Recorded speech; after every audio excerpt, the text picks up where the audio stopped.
nama saya Nuraudah Isania Gianani, NIM J0141910117. Saya adalah mahasiswa koas Departemen KGA. Langkah awal yang kita lakukan yaitu pengisian status. Pertama-tama, kita mempersilakan pasien masuk dan mempersilakan pasien untuk duduk di bangku ini. Sebelum itu, kita harus memperkenalkan diri, siapa nama kita, dan menjelaskan bahwa kita adalah dokter yang akan menangani si pasien nanti. Ya jadi Pak, keluhan Bapak datang ke sini apa ya? Oh iya dok, ini anak saya, dia giginya sudah berlubang dok. Ya. Lubangnya sudah besar banget giginya. Oh iya. Nama Bapak siapa? Anton dok. Anton. Umur?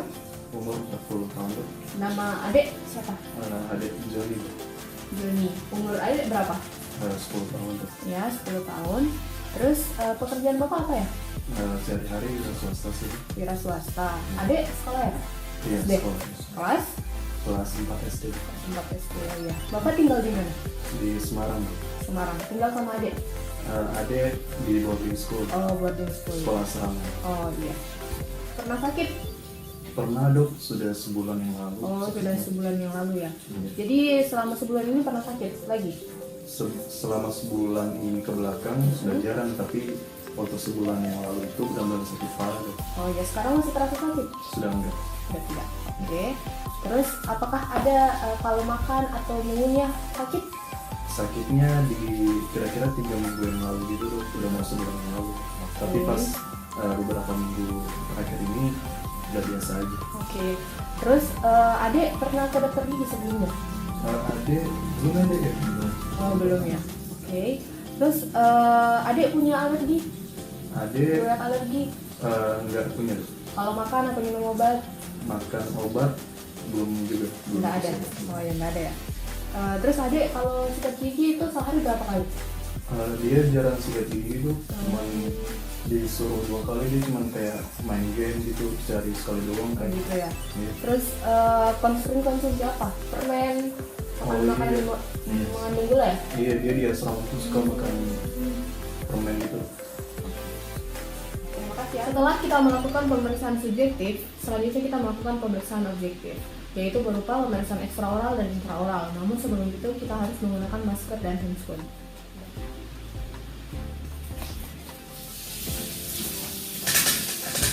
Setelah itu, apabila diperlukan, kita melakukan pemeriksaan penunjang. Setelah semua pemeriksaan selesai, kita meminta informasi kepada pasien dan orang tua dan menjelaskan tahap-tahap prosedur atau tahap-tahap yang akan kita lakukan kepada pasien nanti. Setelah dilakukan pemeriksaan, maka didapatkan diagnosa serta rencana perawatan. Sebelumnya mohon ditandatangani ini untuk proses pencabutan. Di mana dok? Sini. Oh di sini. Ya. Oke, terima kasih Pak. Selanjutnya kita melakukan tahap perawatan. Namun sebelum itu kita harus menyiapkan alat dan bahan. Alat dan bahan yang pertama yaitu ada alat OD. Terus kita juga menyiapkan APD. Setelah itu kita menyiapkan juga tang ekstraksi sesuai dengan gigi yang akan dicabut, tang pedo. Terus kita juga menyiapkan disposable syringe dengan disposable syringe 1 cc dengan 27 sampai 30 gaul. Setelah itu kita juga menyiapkan elevator. Selanjutnya bahannya yaitu ada povidone iodine, ada juga alat topikal anestesi. Lalu kita juga menyediakan tampon steril dan kapas steril. Kita juga menyediakan lidocaine adrenalin. Setelah alat dan bahan sudah siap, selanjutnya kita melakukan tahap perawatan atau tahap ekstraksi gigi. Namun sebelum itu kita harus menggunakan APD terlebih dahulu.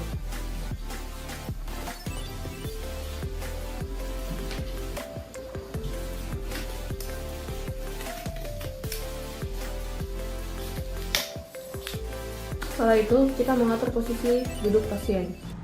Untuk ekstraksi gigi rahang atas, mulut pasien harus berada pada ketinggian yang sama dengan bahu dokter gigi dan sudut antara kursi gigi dan bidang horizontal atau lantai harus sekitar 120 derajat.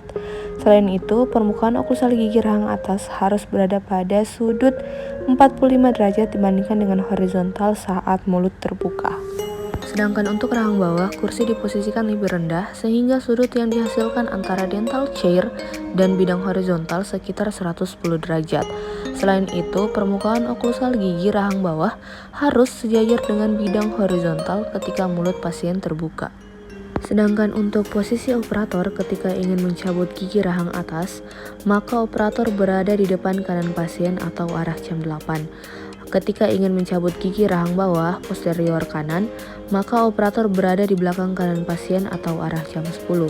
Ketika ingin mencabut posterior kiri dan anterior rahang bawah, maka operator berada di depan kanan pasien atau pada arah jam 8. Selanjutnya kita memakaikan APD kepada pasien. Untuk menghindari infeksi silang antara dokter dan pasien. Lalu setelah itu kita menginstruksikan pasien untuk berkumur terlebih dahulu. Silakan berkumur deh.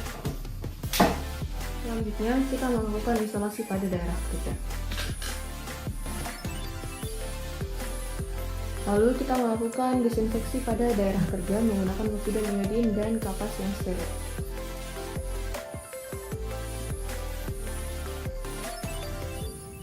Selanjutnya kita melakukan tahap anestesi, yaitu mengaplikasikan bahan topikal anestesi pada sekeliling gingiva gigi yang akan diekstraksi.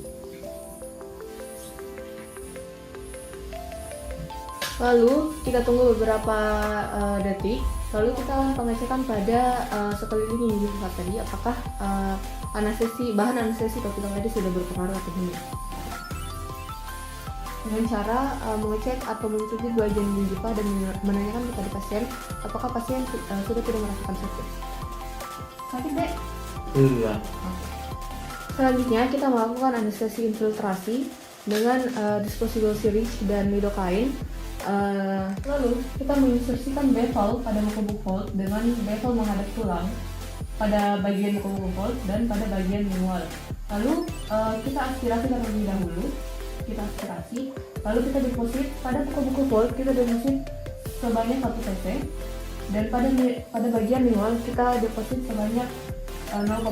Kita deposit secara perlahan. Dan kita lakukan lagi pengecekan pada gusi atau pada daerah yang sudah dianestesi tadi. Sakit dek? Sakit? Ya, kita melakukan tahap ekstraksi, yaitu pertama kita melakukan pengeluaran gigi dari soketnya menggunakan elevator atau beam. Kita buat gigi tersebut mobile atau keluarkan gigi tersebut dari soketnya. Lalu menggunakan teknik ekstraksi, kita cabut gigi dengan cara kita meluksasi dan kita mobilisasi. Lalu kita cabut. Setelah gigi tercabut, kita menginstruksikan pasien untuk menggigit tampon yang sudah diberi larutan povidon iodin 3%. Gigit dek untuk mencegah pendarahan. Selanjutnya, kita memberikan instruksi post ekstraksi, yaitu yang pertama, jadi Pak, kan adik tadi sudah dicabut dan saya tadi kasih gigi tampon atau gigi kapas. Nah, kapas atau tampon tersebut nanti digigit selama 15-30 menit. Apabila terasa full, nanti Bapak ganti ya, saya akan kasih cadangannya. Oh, iya. Setelah itu, hindari dulu berkumur-kumur, hindari meludah, dan hindari makan dan minuman panas. Okay. Ya, nah selanjutnya ini kan gigi adik yang dicabut ini sebelah kiri. Jadi apabila adik ingin makan atau minum atau mengunyah, disarankan untuk mengunyah atau makan minum sebelah kanan. Oh. Saya kasih juga resepnya. Masih ada pertanyaan Pak? Nah, sudah cukup ya.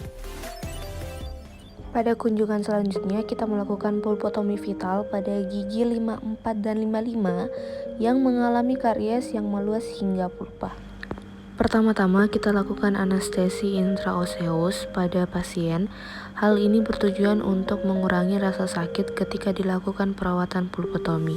Karena perawatan yang kita lakukan yaitu pada pasien yang memiliki pulpa masih vital, atau kita bisa sebut dengan pulpotomi vital. Kemudian kita lakukan isolasi pada daerah kerja menggunakan rubber dam. Lalu kita bersihkan daerah sekitar. Setelah itu kita open akses sampai daerah orifisium. Kita lakukan pembesaran pada akses opening.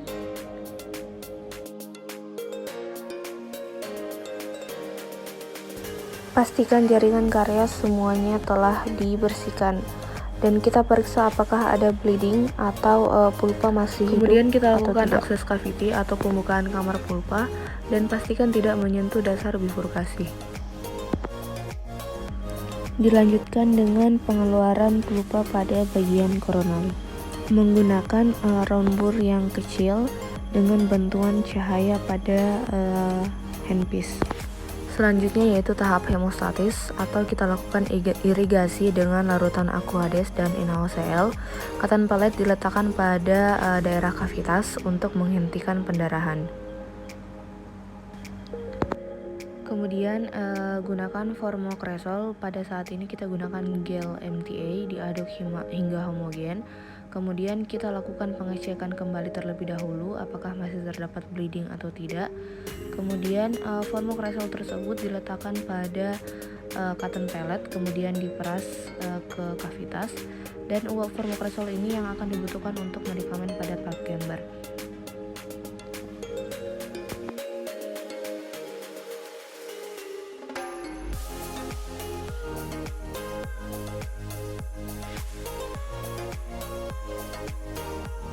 Kita evaluasi kembali dan kita lakukan penumpatan membentuk mahkota gigi. Di sini kita menggunakan RMJC, tidak dilupa juga untuk Licure. Kemudian perbesar daerah kerja, perluas daerah rubber dam. Lalu kita bentuk atau kita lakukan preparasi untuk persiapan SSC. Pertama-tama kita reduksi oklusal gigi dengan menggunakan round bore carbide dengan high speed. Lalu kita lakukan reduksi proksimal dengan menggunakan tapered fissure bore dengan high speed untuk menghilangkan titik kontak. Setelah reduksi bagian proksimal selesai, kita lanjut reduksi bagian lingual ataupun palatal. Lalu kita lanjut ke bagian proksimal selanjutnya. Dan juga kita lakukan reduksi pada bagian bukal. Pastikan tidak terdapat undercut pada setiap ujung dari preparasi. Lakukan pengecekan akhir menggunakan mirror. Setelah itu letakkan SSC yang sudah dipilih di atas gigi yang telah dipreparasi.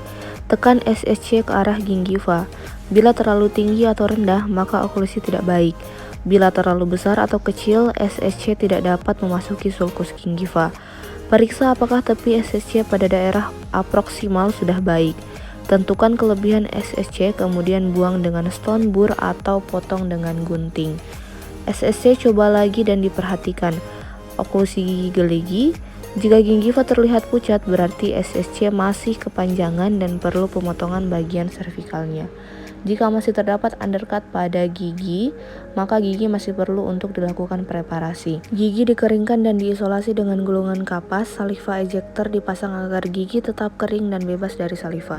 Gunakan adhesif semen, misalnya polikarboksilat, diaduk sampai konsistensi seperti krim dan dialirkan ke dinding sebelah dalam SSC hingga hampir penuh. Pasang SSC dari lingual ke bukal. Tekan dengan jari sampai posisi yang tepat, kemudian pasien disuruh menggigit dengan wooden blade diletakkan di atas gigi tersebut.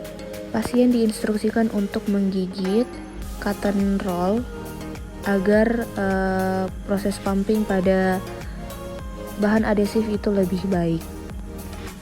Jika semen telah mengeras, bersihkan semua kelebihan bahan terutama pada celah gingiva dan daerah interdental papil dengan menggunakan scaler. Cek dengan articulating paper. Bersihkan akses kelebihan semen pada margin dengan sonde dan dental floss. Dan periksa kembali kebersihan dari daerah sekitar. Lalu kita menginstruksikan kepada pasien untuk tidak makan dan minum selama 1 jam. Kontrol 1 minggu selanjutnya. Dan pasien diinstruksikan untuk membersihkan celah gingiva dan daerah interdental papil dengan dental floss. Lalu kita lakukan evaluasi keberhasilan, yaitu reduksi optimal struktur gigi, retensi mahkota yang adekuat, tidak ada kerusakan pada gigi bersebelahan, pemilihan ukuran mahkota, adaptasi marginal, dan oklusinya baik. Kemudian perawatan selanjutnya yaitu space maintenance pada gigi yang mengalami edentulous atau pada gigi yang mengalami pencabutan dini, yaitu pada gigi 83, 84, dan 85, serta pada gigi 74 yang telah dilakukan ekstraksi sebelumnya. Prinsip kerja dari space maintenance ini adalah alat cekat atau lepasan yang digunakan untuk menjaga ruang akibat kehilangan dini gigi sulung. Penggunaan alat ini diharapkan dapat mempertahankan ruang bekas pencabutan sehingga gigi yang akan tumbuh di tempat tersebut dapat tumbuh dengan benar. Prematur loss ini akan mengakibatkan gigi tetangganya bergeser karena adanya gaya kemesial dari gigi posterior yang erupsi pada anak yang sedang dalam tahap pertumbuhan dan perkembangan. Penggunaan space maintainer diharapkan dapat mempertahankan ruang bekas pencabutan sehingga calon gigi yang akan erupsi di tempat tersebut dapat tumbuh dengan benar. Adapun kriteria space maintainer yang ideal yaitu yang pertama menjaga seluruh ruang yang terbentuk pasca kehilangan gigi sulung, konstruksi sederhana dan ekonomis, kuat menahan gaya fungsional, mudah dibersihkan, mudah disesuaikan dan tidak mengganggu fungsi bicara, pengunyahan, dan penelanan, serta tidak mengganggu erupsi normal gigi pengganti. Analisis yang digunakan untuk menghitung gigi bercampur atau pada anak yang mengalami periode gigi bercampur yaitu metode Moyers, di mana prosedur analisisnya adalah dengan mengukur lebar mesiodistal keempat insisifus rahang bawah satu per satu, lalu menggunakan jumlah keseluruhan angka tersebut untuk melihat kemungkinan ukuran gigi caninus premolar pertama dan kedua yang akan erupsi untuk masing-masing rahang berdasarkan tabel probabilitas dari Moyers sebesar 75%. Analisis ruang dari metode Moyers terdiri atas dua, yaitu mencari available space dan mencari space recruitment. Nah, available space ini merupakan ruang yang tersedia antara distal gigi I2 permanen ke mesial gigi M1. Sedangkan untuk space recruitment ini adalah ruang yang dibutuhkan untuk menempatkan gigi C, P1, P2 pada kedudukannya. Pengukuran pertama yang kita lakukan yaitu mengukur 4 insisifus rahang bawah permanen. Kita lakukan pengukurannya, kemudian kita lihat berapa angka yang menunjukkan ukuran tersebut menggunakan jangka ataupun kaliper. Ketika angka yang ditampilkan maka kita catat. Setelah didapatkan jumlah dari 4 insisifus rahang bawah permanen, maka hasil tersebut kita proyeksikan ke tabel Moyers dan kita lihat angka-angka yang dapat memprediksi lebar C1, P1, dan P2 dengan tabel Moyers. Cara melihat tabel Moyers, pertama kita perhatikan jenis kelamin dari si pasien, kemudian kita perhatikan ukuran dari 4 insisifus yang telah kita lakukan pengukuran sebelumnya, lalu kita lihat tingkat kepercayaannya. Di sini kita gunakan 75%, lalu kita proyeksikan tarik garis lurus antara ukuran 4 insisifus rahang bawah permanen dan tingkat kepercayaan. Begitu pula untuk rahang atas kita lakukan hal yang sama. Selanjutnya kita lakukan pengukuran untuk mencari available space, di mana diukur jarak dari mesial M1 ke distal gigi I2, dilakukan pada keseluruhan regio, baik regio kanan maupun regio kiri, dan rahang atas maupun rahang bawah. Setelah didapatkan hasilnya, maka dilihat menggunakan kaliper berapa angka yang menunjukkan lebar dari M1, mesial M1 ke distal I2. Lalu kita lanjutkan pengukurannya hingga seluruh regio telah dihitung. Setelah itu, catat masing-masing angka yang ditunjukkan pada kaliper di masing-masing regio untuk ruang yang tersedia atau untuk available space, kemudian dikurangkan atau dioperasikan dengan ruang yang dibutuhkan atau angka-angka yang telah kita dapatkan tadi berdasarkan proyeksi di tabel Moyers. Setelah itu, ketika didapatkan selisih ruang, maka hal tersebut adalah selisih ruang yang kita dapatkan. Dari solusi tersebut, maka kita dapat menilai apakah si pasien mengalami kelebihan ataupun kekurangan ruang, dan apakah si pasien memerlukan untuk spesimen tenar ataupun tidak membutuhkan spesimen tenar. Apabila analisis telah selesai, maka kita menentukan desain dari spesimen tenar. Selanjutnya, dilakukan try-in dan insersi spesimen tenar. Evaluasi plat akrilik, yaitu tidak tajam dan berbau, bersih dan mengkilap, adaptasi baik dan retentif. Pasien dan orang tuanya harus diberitahu cara memasang, melepaskan, dan memeliharanya. Pemasangan dilakukan di depan kaca sehingga pasien dapat melihatnya. Kemudian pasien diminta untuk mencoba memasang sendiri di depan operator dan orang tuanya. Pasien dan orang tuanya harus diberitahu alat harus digunakan setiap hari. Kemudian dilakukan evaluasi terakhir, yaitu pemeriksaan keutuhan spesimen tenar, kondisi gigi penyangga dan gingiva, tidak ada keluhan terhadap spesimen tenar, dan kita juga evaluasi gigi penggantinya atau gigi yang akan erupsi. Terakhir, tentunya kita memberikan instruksi kepada pasien dan orang tua dari anak tersebut. Demikian, terima kasih.